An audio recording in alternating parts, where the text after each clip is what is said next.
Living alone after 60 sounds wonderful. Freedom, peace, no one nagging you. But when you actually live by yourself, you start to realize something funny. Even the sound of the refrigerator running begins to sound like a conversation. And sometimes dinner ends up being just a slice of bread because, well, who are you cooking for? Do not worry, I am not here to tell you to change your life. I just want to share a few honest thoughts from people like you and me. People who are learning how to live alone and still feel happy. Hello, I am Dr. William Harper.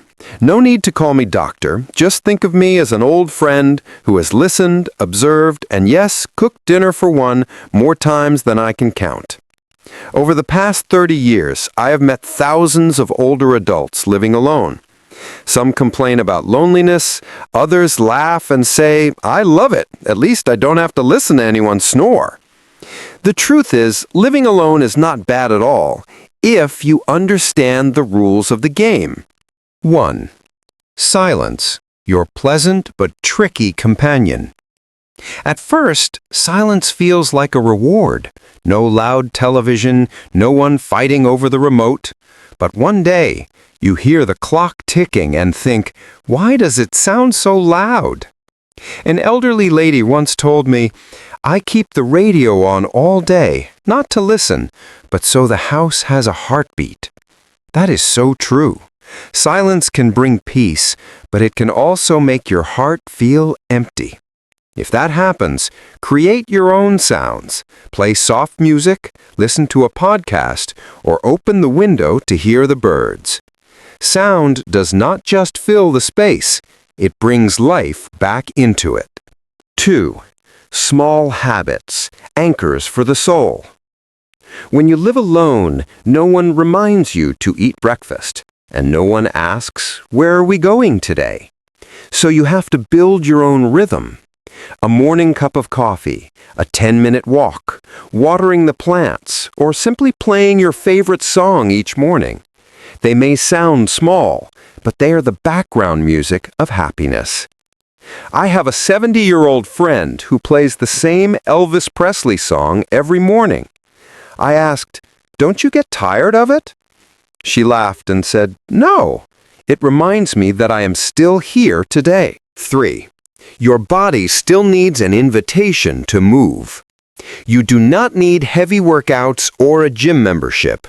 Just do not stay still too long. One of my patients once told me, I skipped walking for a week and now my knees are protesting. The body does not like laziness. It behaves best when you give it something to do. Think of movement as play. Watering plants counts. Picking up fallen leaves counts. And if you have a dog, congratulations! You already have a free personal trainer. 4. Eating alone, but not carelessly. Many people tell me, cooking for one person is boring. But I always say, if you can cook for someone else, why not cook for yourself? A proper meal does not have to be fancy. Just set the table, turn on some music, and say to yourself, this meal is for me. That is not indulgence. That is self-respect. 5. When you are your own emergency team. Here is something few people talk about. When you live alone, safety is your own responsibility. I once heard about an elderly lady who fell in her kitchen, and thankfully her smartwatch automatically called for help. The story ended well, but it stayed with me. Sometimes one button or a phone nearby can make all the difference. And even more importantly, it gives you peace of mind to live freely. 6. Your home, from a memory to a living space. As we grow older, every item in our home holds a memory. A photograph, an old mug, a worn-out chair. Throwing them away feels painful, but keeping them all feels crowded.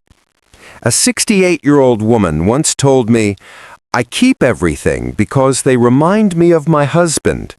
I asked, do they make you happy when you see them every day? She went quiet, then said softly, actually, no. Sometimes letting go is the best way to keep the beautiful memories alive. It's not about erasing the past. It's about making room for the present to move in. 7. Time, your playful friend. When you no longer have a work schedule or kids around, every day can start to feel like Sunday. And that is both a blessing and a curse. One man joked with me, "I have no idea what day it is. I just know the coffee still tastes good." Give your days a rhythm again. Go grocery shopping on Monday. Call an old friend on Wednesday. Watch a movie on Friday. Garden on Sunday. A steady routine keeps your mind grounded and healthy. 8. Loneliness, an occasional visitor. Everyone feels lonely sometimes, even those who love peace and quiet. One old gentleman said, "I talk to the tree in my yard, and I think it talks back." I told him, "Good, at least it never interrupts you." Loneliness is not a bad thing. It only becomes scary when you pretend it does not exist. Invite it in. Sit down. Pour some tea. It will eventually leave when you start smiling to yourself again. 9. Joy does not come by itself. You have to make it. After 60, the phone calls, coffee invites, and birthday parties become fewer. It is not that people have forgotten you. They are just busy living. One woman told me, "I stopped waiting for the phone to ring, and I started making the calls." And the result?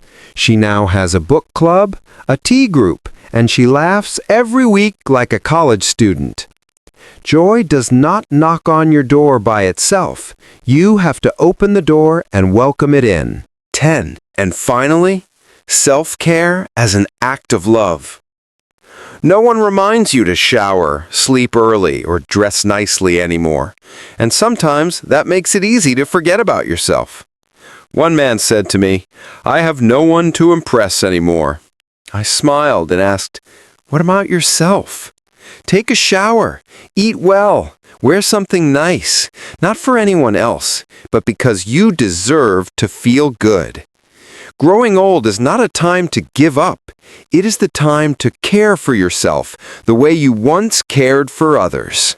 Living alone after 60 is not something to fear. It is simply a new chapter where you learn to laugh alone, eat alone, and find joy in the smallest details of everyday life. If you are living alone right now, remember, you are not alone in this. Millions of people your age are also learning how to love life again.